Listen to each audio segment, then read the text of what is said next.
noite a todos, né? É sempre com muita alegria que a gente vem a essa casa de oração e de trabalho para que a gente possa conversar um pouco mais sobre essa doutrina de paz, de luz e de amor que vem trazer o consolo aos nossos corações. E na noite de hoje nós vamos conversar um pouquinho a respeito do Cristo Consolador, que está lá no nosso Evangelho, tem o capítulo 6, onde ele traz o jugo leve, o Consolador prometido e o advento do Espírito de verdade nos trazendo instruções. Mas falar do Cristo como Consolador é bem desafiador. Sempre falar do Mestre. Porque nós, por mais que nos esforcemos, nunca conseguimos atingir a plenitude da profundidade da sua mensagem. Do quanto ele veio nos falar as nossas almas. E o quanto ele nos foi exemplo, tanto em palavras quanto em ações. Vivenciarmos nossa vida pelos exemplos do Mestre não é fácil. Entender o quanto ele veio nos consolar também não é uma tarefa fácil.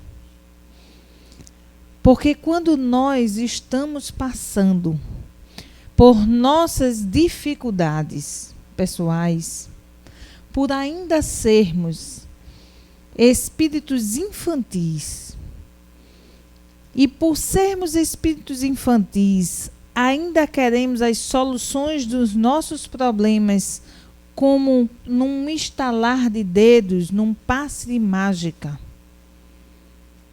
Fica difícil nós termos a compreensão do fator tempo, conforme o Mestre nos pedia, por ver a amplitude da vida espiritual e não apenas da momentânea material.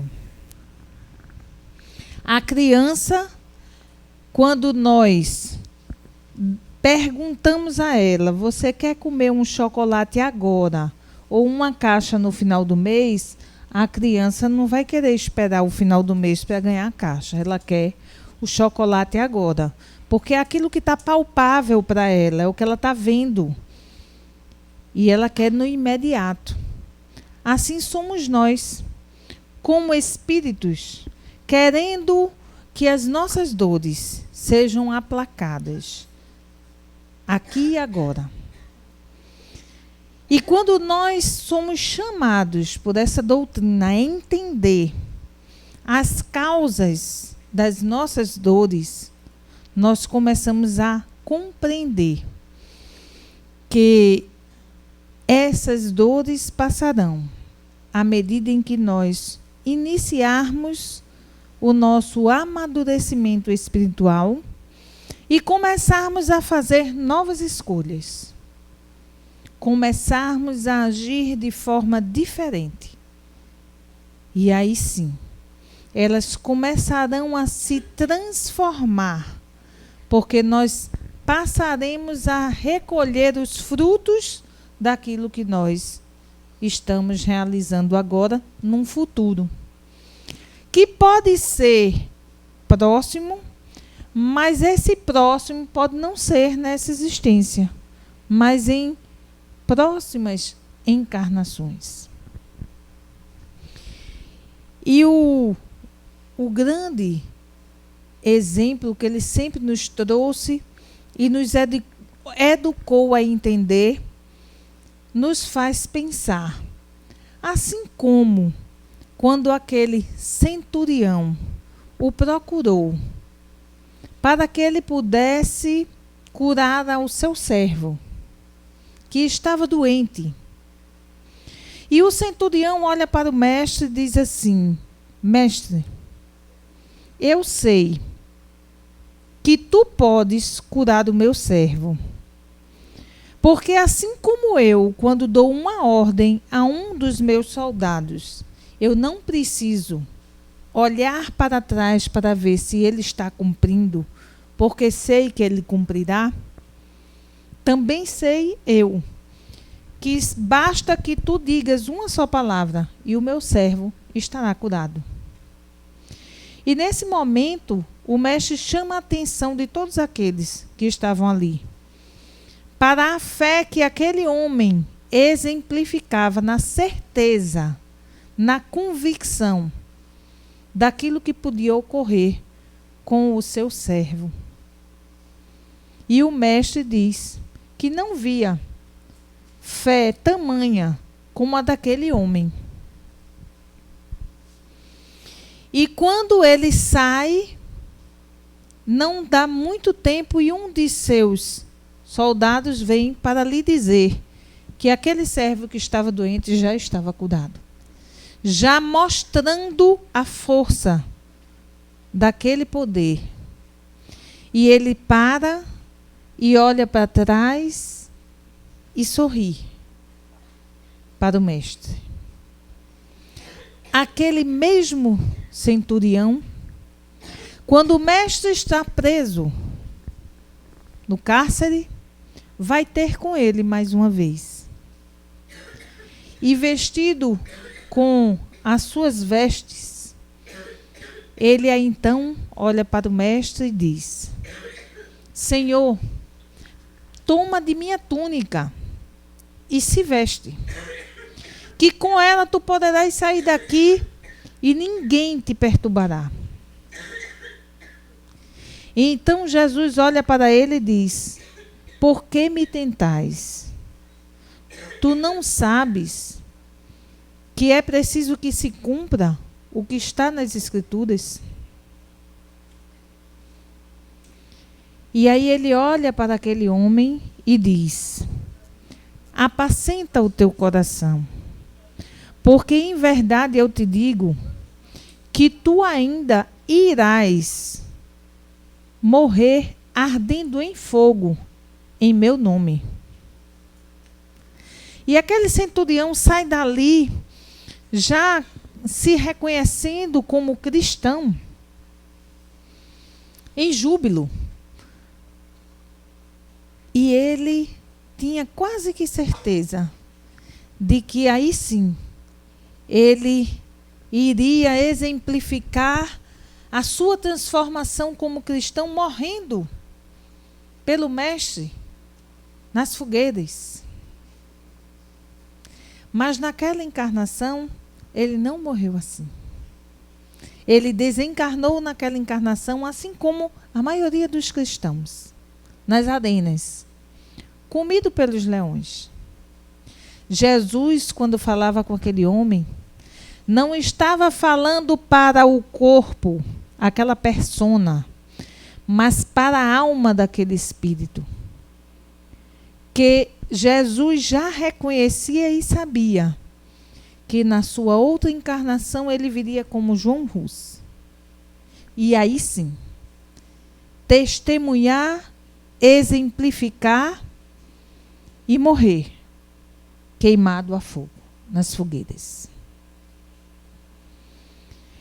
E como exemplificação, ainda mais, desta fé que ele já vinha trazendo como centurião, ele então depois reencarna na França, como Hippolyte Léon Denisard Rivail, o nosso Allan Kardec. Onde ele nos traz a mensagem: fé inabalável é aquela que é capaz de encarar frente a frente a razão em qualquer época da humanidade. Porque ali já existia um cristão que teve o contato com o Cristo Consolador, com aquele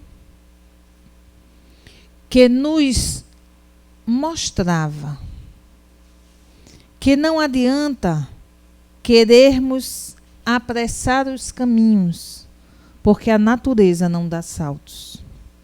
E para que nós possamos construir as nossas virtudes espirituais, para chegarmos à nossa perfeição, é um caminhar árduo e lento.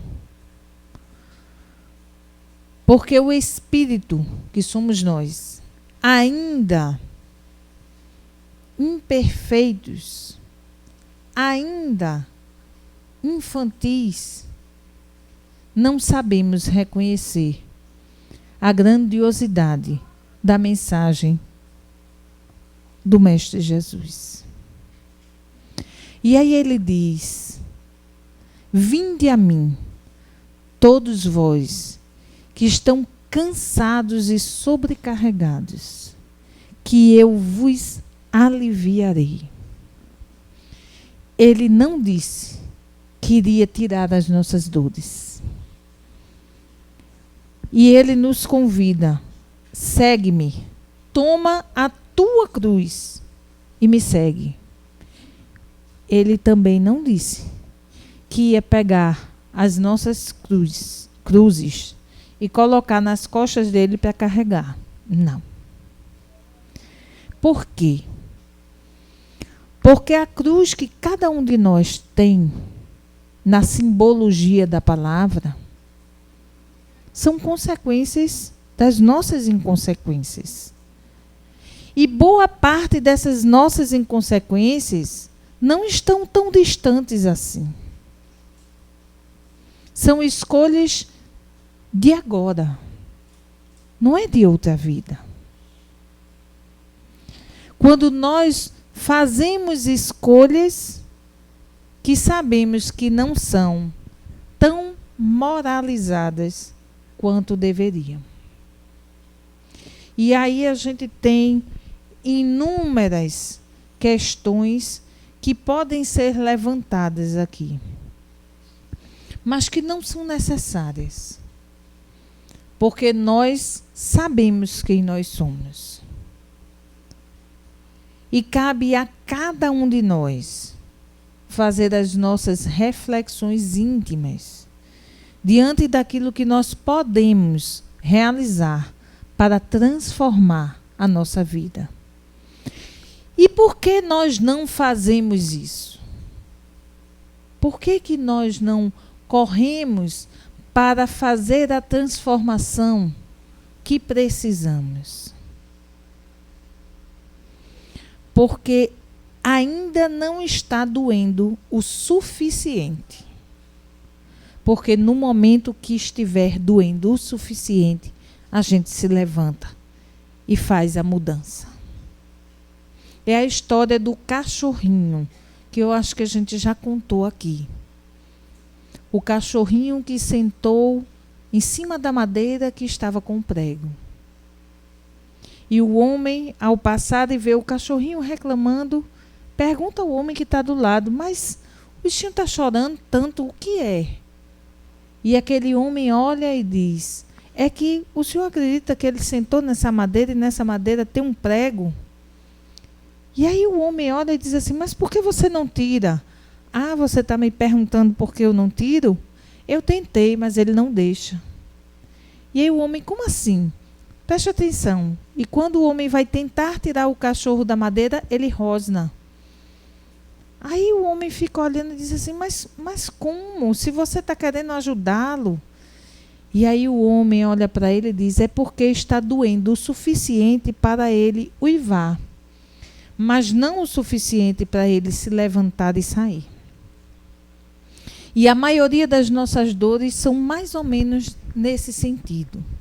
Dói o suficiente para a gente se queixar, para a gente reclamar ao vizinho, ao parente, ao amigo, para a gente se colocar como vítima, para a gente mostrar o quanto a gente é tão desgraçado no mundo, que tudo acontece com a gente.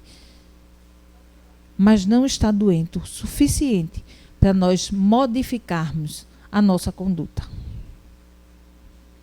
E Jesus, quando nos chama para que nós possamos fazer essa mudança íntima, nós ficamos como ainda espíritos infantis, fazendo biquinho e manha. E dizendo, mas está doendo, Senhor, mas eu não estou com tanta vontade de mudar assim. E ele diz, vem, que o meu jugo é leve, meu fardo é suave. Porque as nossas dores, sem Jesus ao nosso lado, sem nós permitirmos a presença do Mestre junto conosco, através de suas mensagens, elas nos parecem ser maiores do que de fato elas são. E aí nós olhamos o copo pela metade e o nosso olhar vai ser sempre assim. O copo está quase acabando.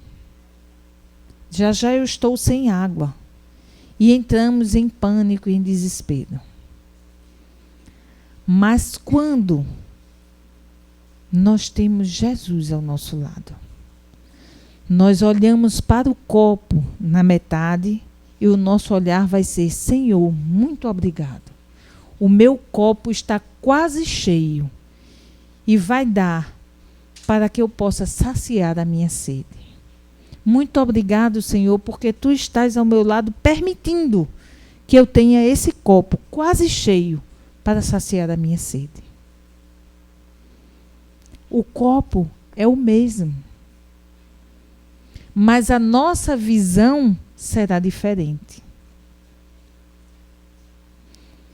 E o quanto isso nos fortalece quando nós entendemos que, se não der tempo de nós corrigirmos o que for necessário agora, nós ainda temos a eternidade para fazê-lo. Mas ele diz, tem depressa. Tem depressa em mudar. E por que ele nos chama a ter pressa? Porque quanto mais rápido nós entendermos a necessidade da nossa mudança íntima, nós estaremos abertos a permanecer nessa transformação planetária, onde o nosso planeta está passando do mundo de provas e expiações para o mundo de regeneração, do qual permanecerão na Terra os propensos ao bem, aqueles que tiverem a propensão de querer o bem, mas não é para si apenas, nem para os seus, mas para todos. E a gente começa a ver isso, mas infelizmente a nossa mídia, muito negativa, e que ainda vê, e por nós alimentarmos isso nela, que nos apraz ver o mal, ver as coisas negativas, ela nos alimenta com essas informações, como se só existisse as coisas negativas. Mas ela não alimenta as coisas positivas que ocorrem. E cabe a cada um de nós sermos os protagonistas da divulgação do bem. Porque o mal já se divulga por si só. E nós, que queremos que o bem prevaleça, precisamos começar a divulgar ele cada vez mais. Não ter vergonha de falar do Mestre, para não sermos chamados de careta. E lá vem aquele ali com um papo de Jesus, que nada. Porque muitas vezes nós nos esquivamos de falar das mensagens de Jesus, porque o rótulo espírita ainda tem muito preconceito. E o que é que tem? Qual o problema? Não tem problema nenhum.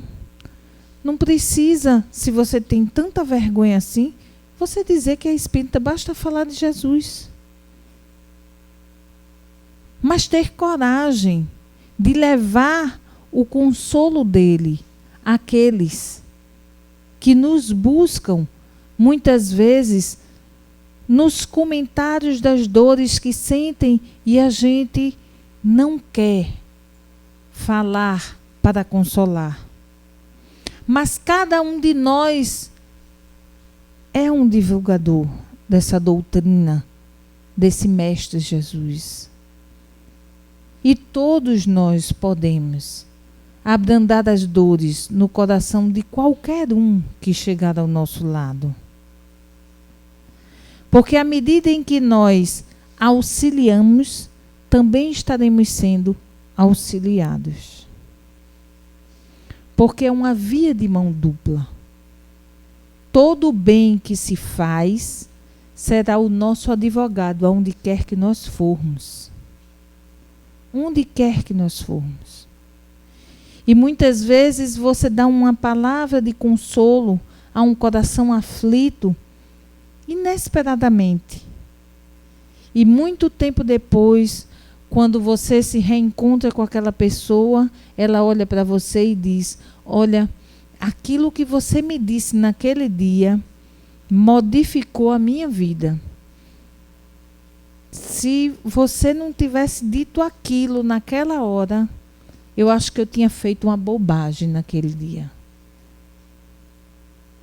Se vocês nunca se depararam com alguém falando isso, tem depressa em fazer. Porque é muito bom a gente saber que, por mais pequenininho que nós sejamos, nós possamos fazer a diferença na vida do outro, levando apenas o Consolador prometido. Porque quando o decálogo foi apresentado ao mestre, ele disse: eu só vejo dois. Porque quando ele esteve conosco, ele já afirmou que ele não veio destruir a lei, mas dar-lhe cumprimento. E no decálogo ele disse: eu só vejo dois. Amarás o teu Deus de toda a tua alma e de todo o teu espírito, e ao teu próximo como a ti mesmo. E aí estão encerradas todas as leis e os profetas. E se nós formos analisar o decálogo, as três primeiras leis são falando do amor a Deus. E as demais são falando do amor ao próximo e a nós mesmos. Porque quando ele diz, não matarás, é só porque você está amando o outro que você não vai matar? Ou porque você tem amor a você mesmo e não quer ir para a cadeia? Não desejar a mulher do próximo é porque você está amando o próximo ou porque você está amando a você mesmo, se respeitando enquanto ser? E aí a gente começa a olhar cada um deles e perceber o quanto se resume na questão do amor. Porque foi só isso que Jesus veio nos exemplificar e nos fazer compreender. Dentro de tudo aquilo que ele falou. Tudo que o Mestre nos trouxe só nos dá o norte do caminho a seguir para vivermos este amor. O amor crístico. O amor que não tinha vergonha de ter ao seu lado prostitutas, cobradores de impostos, ladrões, doentes, maltrapilhos. Ele não estava preocupado com as aparências exteriores nem com aquilo que aquelas pessoas faziam antes de o conhecer. Porque quando o mestre olhava no fundo da alma de cada um de nós e penetrava em nosso olhar, ele olhava o nosso espírito. E ele entendia as nossas necessidades mais íntimas. Aquilo que angustiava a alma. Por isso, Maria de Magdala, aquela mulher equivocada, meretriz, desejada por todos os homens à época, ao conhecer o Mestre, ofereceu-se de presente a ele. E o Mestre olhou para ela com todo o seu afeto e todo o seu carinho e disse que não era isso que ele queria. Agora não, Madalena. Um dia eu te solicitarei para seguir-me, mas não agora. Não é chegado ainda a tua hora. E a transformação íntima daquele espírito foi tamanho, porque ela era acometida de uma depressão profunda. E tinha momentos de entrar em colapso espiritual mesmo. Perturbações homéricas que ela sofria.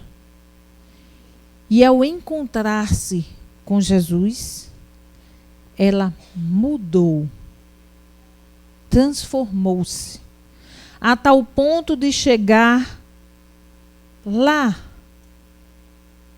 no meretrício, pegar todas as joias e roupas que tinha e jogar pela janela e dar.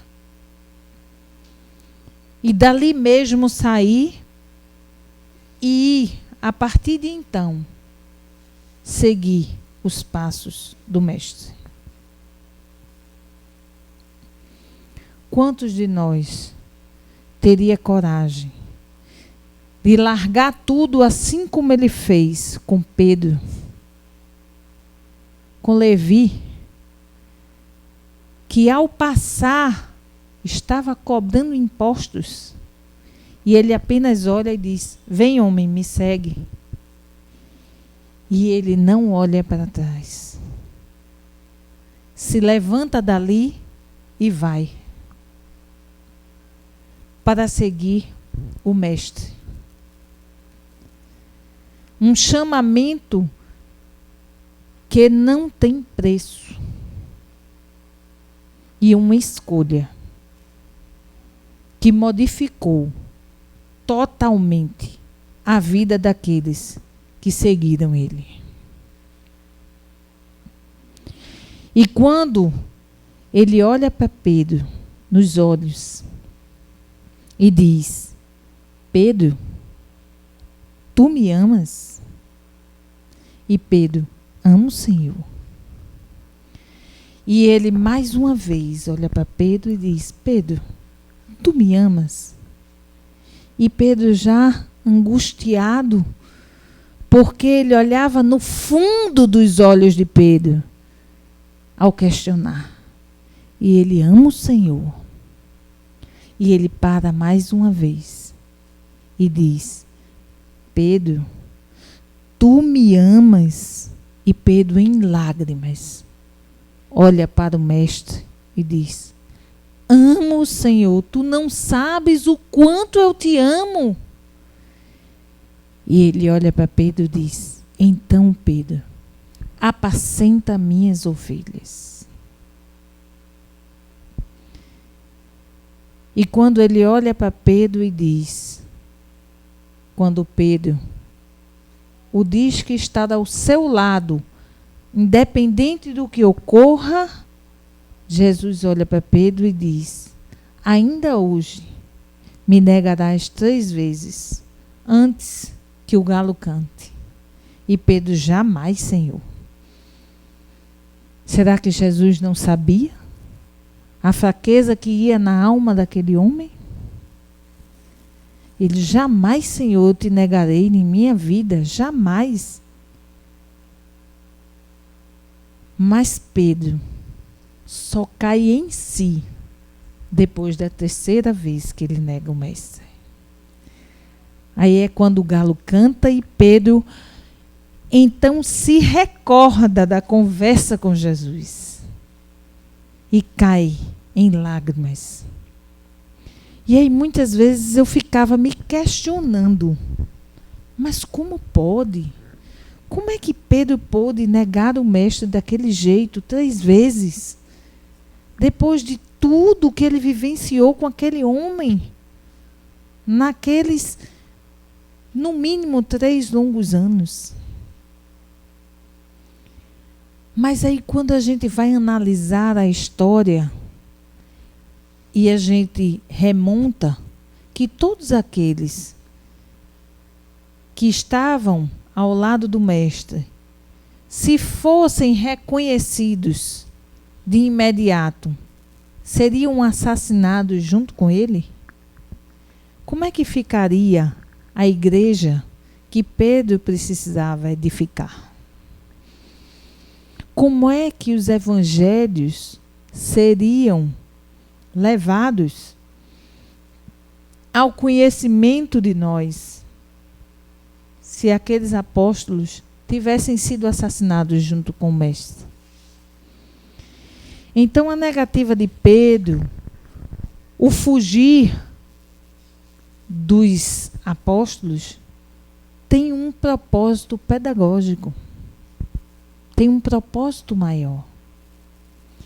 E apenas João é visto ao lado de Maria na crucificação.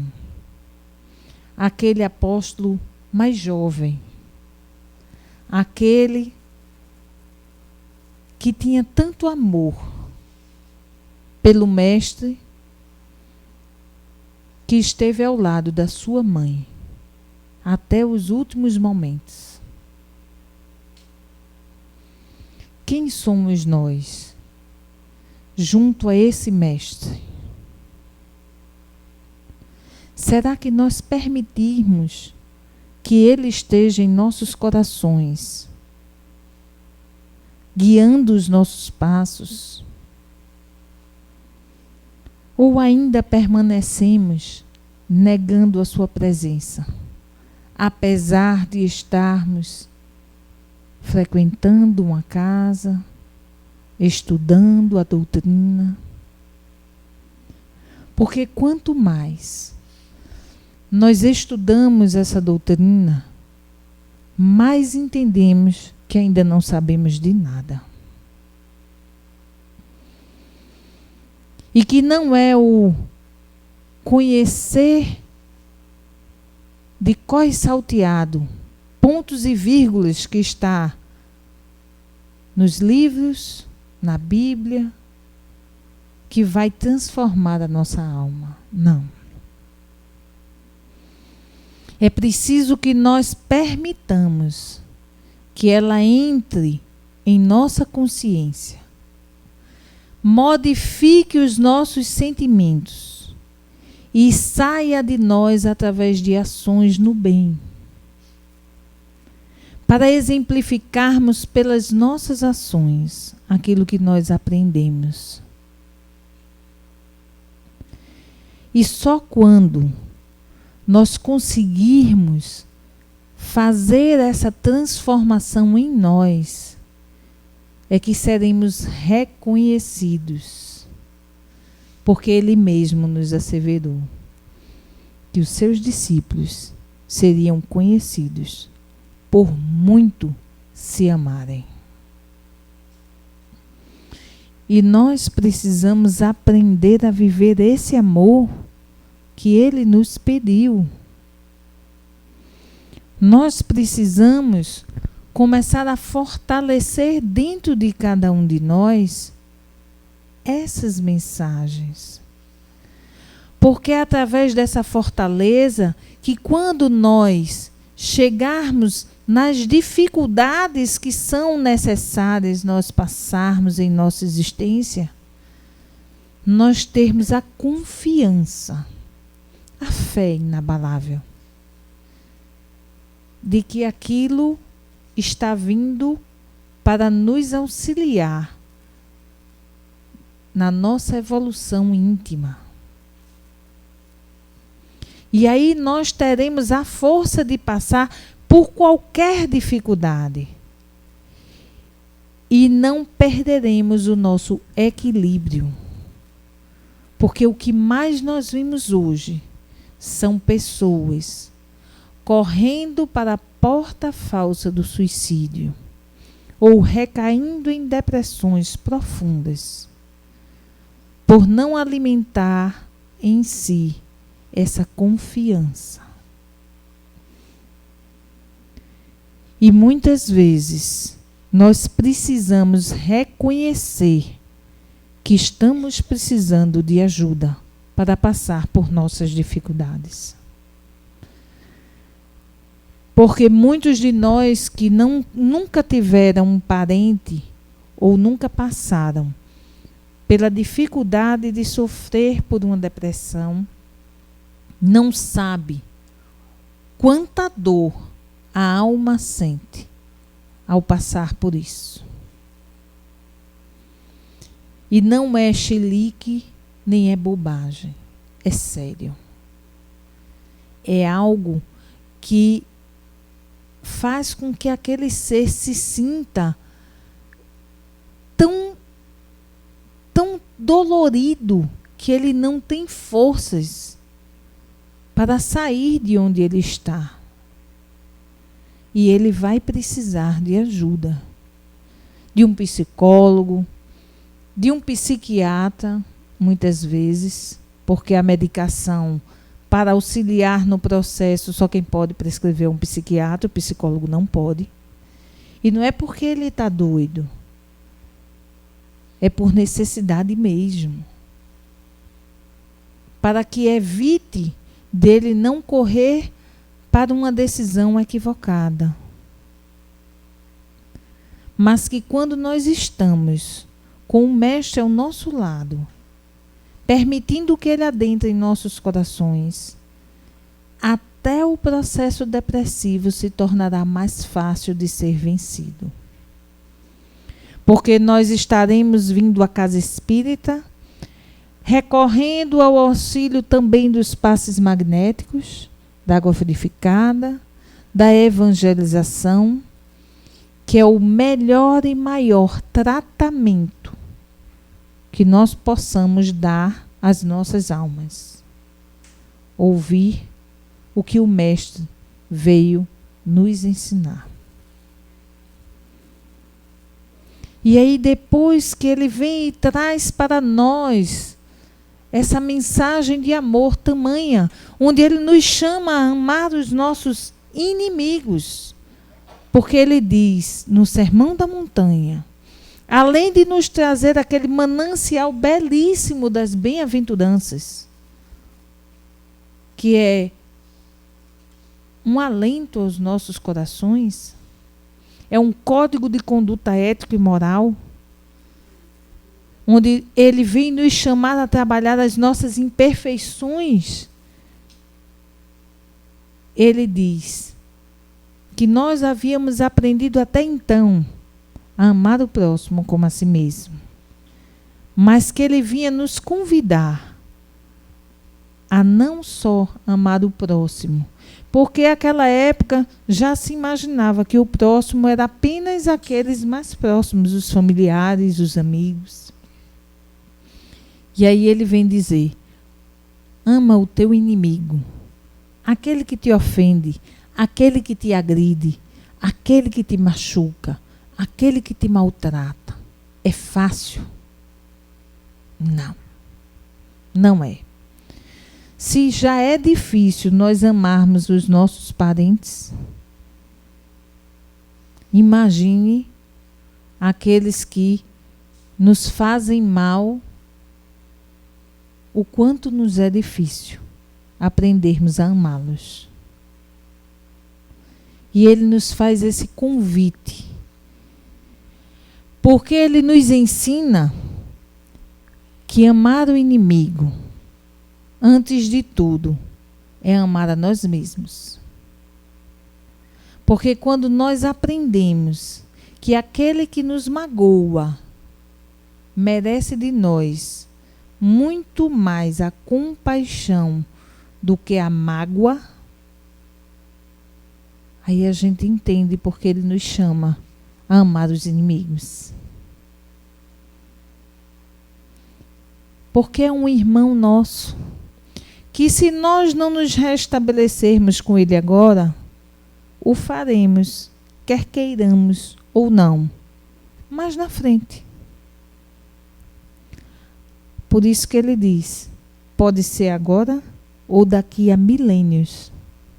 Você escolhe. Mas você vai ter que se ajustar com esse irmão. Por quê? Porque é um ajuste de uma lei divina chamada lei de amor. E só quando nós entendemos essa amplitude desse amor é que nós vamos saber que a gente só perdeu tempo. E Jesus, sendo nosso governador planetário, nosso irmão maior, Ele foi criado por Deus igual exatamente a cada um de nós. Simples e ignorante, fadado à perfeição. Mas, desde a nossa criação, o contexto bíblico diz assim, que Ele, antes de nós sermos, Ele já era. Tem lá no contexto bíblico. O que é que significa isso? É de antes que Deus criasse a nós como espírito. Jesus já era um espírito. Então Ele já vinha galgando a sua evolução. Então Ele só foi criado antes. E, desde a sua criação, Ele foi um espírito que caminhou o mais reto possível. Por isso, recebeu de Deus a terra como um orbe, ainda uma bola incandescente, para que Ele pudesse administrar e governar. Cada um de nós será um Cristo planetário um dia. Daqui a quanto tempo? Não sei. Vai depender das suas escolhas. Quanto tempo você quer? Agora ou daqui a milênios? Não sei. E aí a gente começa a olhar aí, e quanto tempo eu estou perdendo com infantilidades espirituais, com bobagens, com brigas que não trarão frutos positivos para ninguém. Brigando por coisas que não irão conosco para canto nenhum. Porque aquilo que daqui é, aqui ficará. Não levaremos nada a não ser tudo aquilo que nós realizarmos, de bem ou de não tão bom assim. Tudo que nós fizermos. E aí nós mesmos é que ao chegar na espiritualidade, vamos olhar. Porque lá no Livro dos Espíritos diz assim, na questão 621 a 625, onde está escrita a lei de Deus? Que os Espíritos nos respondem, na consciência do ser humano. Se ela está na nossa consciência, não é nenhum juiz, não é São Pedro, não tem ninguém, quando a gente chegar na espiritualidade, com um livro aberto, dizendo assim, olha, você fez isso, você vai para a direita, você fez aquilo, você vai para a esquerda, olha, você fez isso, você vai para ali, você... Não tem nada disso. quando nós chegarmos na espiritualidade, nos depararemos única e exclusivamente com a nossa própria consciência, que irá nos cobrar o refazimento das nossas ações que não foram tão positivas assim. Aí a gente vai querer reajustar com aquele irmão que a gente não quis perdoar. E aí ele vai dizer assim: como é que tu queres fazer esse ajuste, meu filho? Aí ele vai dizer: Senhor, me deixe ir como irmão para que a gente aprenda a viver numa mesma família e nos respeitar. Aí é aquele irmão que você tem, que é difícil de convivência, e que vez por outra vocês estão com pega daqui, solta dali, aquela confusão danada, e vem mãe para ajudar, separa, briga, confusão, menino. Aí muitas vezes algumas mães têm uma coisa bem pedagógica, botam os dois meninos agarrados o dia todinho, que é para aprender a se tolerar. Estava brigando, batendo no seu irmão, pronto. Agora você vai ficar agarrado, de braço dado com ele o dia todinho. Aí começa a diminuir o brigar, porque não está afim de ficar agarrado o tempo todinho. Aí a briga diminui. Começa a se tolerar. Coisas que nós vamos aprendendo. Não ajusta como irmão, aí chega lá, Senhor, olha, ainda não consegui aprender a amar. Olha, não deu, olha, porque aquele meu irmão foi muito difícil. Então, vamos tentar de novo? Vamos. Aí vem um como pai, o outro como filho. Aí reajuste de novo. Até entender. Até aprender este amor. E é com esses reajustes que ele vai nos consolando, nos mostrando que devagarinho a gente vai burilando a pedra bruta que ainda estava lá no início do riacho, mas que quando vai descendo, ela vai batendo uma na outra, vai se atritando, quebra um pouquinho a aresta daqui, quebra um pouquinho a aresta de lá. E lá, quando as águas já estão um pouquinho mais calmas, aí é aquele seixozinho que a gente vê, branquinho, aboloadozinho, não tem mais nenhuma ponta para nos ferir as mãos. E que muitas vezes a gente pega e leva para casa de lembrança de tão macio e aveludado que ele é. Mas não sabe o quanto ele machucou-se e machucou os outros durante toda a descida do riacho. Somos nós, que vamos nos atritando uns com os outros no transcorrer das nossas reencarnações. E aí, à medida que a gente vai cansando de bater uns com os outros, de quebrar as asas uns dos outros, de matarmos uns aos outros, aí vamos começando a entender que não é o matar que vai resolver, porque ninguém mata, apenas desencarna e reencarna mais uma vez para o reajuste. Então a gente vai entendendo que aquilo ali não solucionou o problema, mas pelo contrário, nos ajustou, agarrou mais ainda o outro, até aprendermos a amar. Aí quando a gente entende, a gente tem pressa em ajustar. E aí muitas vezes a gente se pergunta, né? Mas até quando? E não foi feita a pergunta no Evangelho? Senhor, quantas vezes eu devo perdoar ao meu irmão, ou meu irmão me perdoar? 7 vezes? Não 7 vezes, mas 70 vezes 7 vezes a cada ofensa. Homem, é melhor esquecer. Porque não é assim, porque ele fez agora, aí você tem que perdoar 70 vezes 7 vezes, daqui a meia hora, se ele fizer de novo, é mais 70 vezes 7 vezes. Se ele fizer amanhã, é de novo. Cai no esquecimento. Esqueça, não adianta nem contar, porque nem dá tempo. É melhor largar de mão.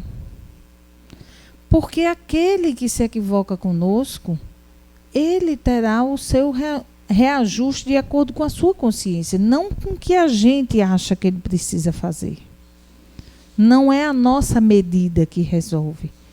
Por isso que Jesus, ele olhava para nós com um olhar complacente e entendia as nossas angústias, porque ele compreendia o quanto a gente ainda era infantil.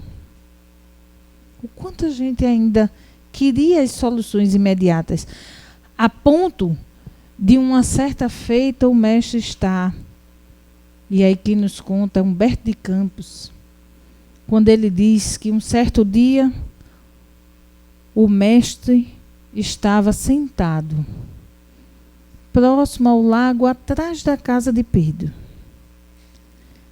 Havia feito vários atendimentos durante o dia, e ali ele sentava se recostando para acalmar-se. E Pedro vem feliz com tantas coisas que Jesus havia feito naquele dia. E quando Pedro se aproxima, Pedro percebe que o mestre estava chorando. Então Pedro olha para Jesus e se surpreende. Mestre, tu choras? Por que, mestre, tu choras? E aí Jesus olha para Pedro e diz que ele estava chorando porque as pessoas ainda não haviam compreendido o que ele havia vindo fazer no mundo. E Pedro olha para Jesus e diz assim: mas Senhor, tu curasses aqueles homens todos hoje? E aí o mestre olha para ele e diz: Pedro, eu não vim curar corpos, eu vim curar almas. E aí Jesus olha para Pedro e diz: Pedro, sabe aquele nosso irmão leproso que veio em busca da cura e a fé dele permitiu que ele saísse curado? Aí Pedro disse: sei, Senhor. Pois é, Pedro. Pois agora mesmo ele já se encontra se perdendo novamente no caminho. Porque Pedro, ele curou o corpo, mas ele não entendeu que precisava mudar a alma e fazer novas escolhas, Pedro. E agora mesmo ele se encontra na taberna, rejubilando-se da cura junto aos seus amigos, se entorpecendo com os vinhos e com as prostitutas, e recaindo mais uma vez nos mesmos equívocos de antes. Não foi para isso que eu o curei. Que eu não, né? Que ele curou-se. Foi para que ele pudesse modificar, porque Jesus nunca se atribuiu a cura de quem quer que fosse. E aí quando a gente para e analisa, quantas vezes Jesus, quando era procurado por quem quer que fosse, para que ele pudesse curar, ele fazia uma pergunta que parece até ser descabida. Mas, analisando profundamente a pergunta de Jesus, tem um sentido. Porque as pessoas procuravam ele para a cura e ele olhava no fundo do olho e dizia assim: que queres que eu faça? E a pessoa dizia: Senhor, eu quero que tu me cures. Mas tu crês que eu possa? Creio, Senhor. Então fica. Vai, que a tua fé te curou. Mas ele perguntava se a pessoa de fato queria aquilo. Parece até ser absurdo, porque se a gente vai atrás, se vai procurar, é porque você quer. É? Será que é tão lógico assim? Será que é tão lógico assim? Quantas vezes nós dizemos que queremos a mudança de nossas vidas, mas não mexemos uma palha para modificar? Não saímos da nossa zona de conforto. Não nos permitimos sair do local onde nos encontramos. Por isso Jesus perguntava: tu de fato queres? Porque uma coisa é dizer que quer, outra coisa é de fato desejar. Querer de corpo e alma. Porque dizer só, eu quero, na balbúrdia, na hora, é fácil. Mas empreender-se no esforço íntimo dessa mudança é para muito poucos. É muito difícil persistirmos nessa mudança. Por isso que Joana de Ângeles, ela, quando nos convida a essa mudança íntima, ela diz que primeiro é necessário reconhecermos o que precisamos mudar. Depois de reconhecer, nós começarmos a fazer a mudança, persistir, insistir para podermos modificar. Conservarmos-nos sempre em vigilância e oração. Não é por acaso que nós temos um capítulo no Evangelho nos pedindo para ler, onde ele diz: pedi e obtereis. Batei e a porta se abrirá. E um outro capítulo que nos chama a orar e vigiar ininterruptamente.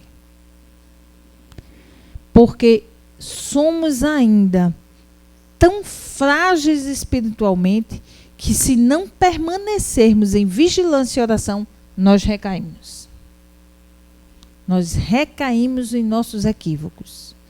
Porque desde a nossa criação nós estamos mais próximo do primitivismo do que da angelitude. É natural. Nos é mais fácil cair do que erguer e levantar. Por isso que o poeta dizia naquela sua belíssima música: reconhece a queda, mas não desanima. Levanta, sacode a poeira e dá a volta por cima. Nós precisamos fazer disso um lema em nossas vidas.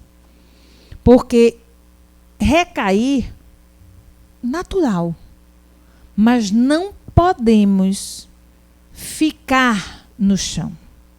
Nos dar o direito de ficar no chão. Temos que reconhecer a queda, compreender a fragilidade, esforçar-se e fazer a mudança e seguir em frente. Não ficar se arrastejando no vitimismo e na culpa, que não nos levará a nada. Não modificará as nossas vidas. E esse mestre nos chama a fazermos esse trabalho íntimo. Por isso que com Ele, por Ele, com suas mensagens, é que nós conseguiremos ter a força necessária em nossas almas para que nós possamos não desanimar jamais, reconhecer e seguir em frente. Que a paz do Mestre Jesus fique com todos nós, hoje, agora e sempre.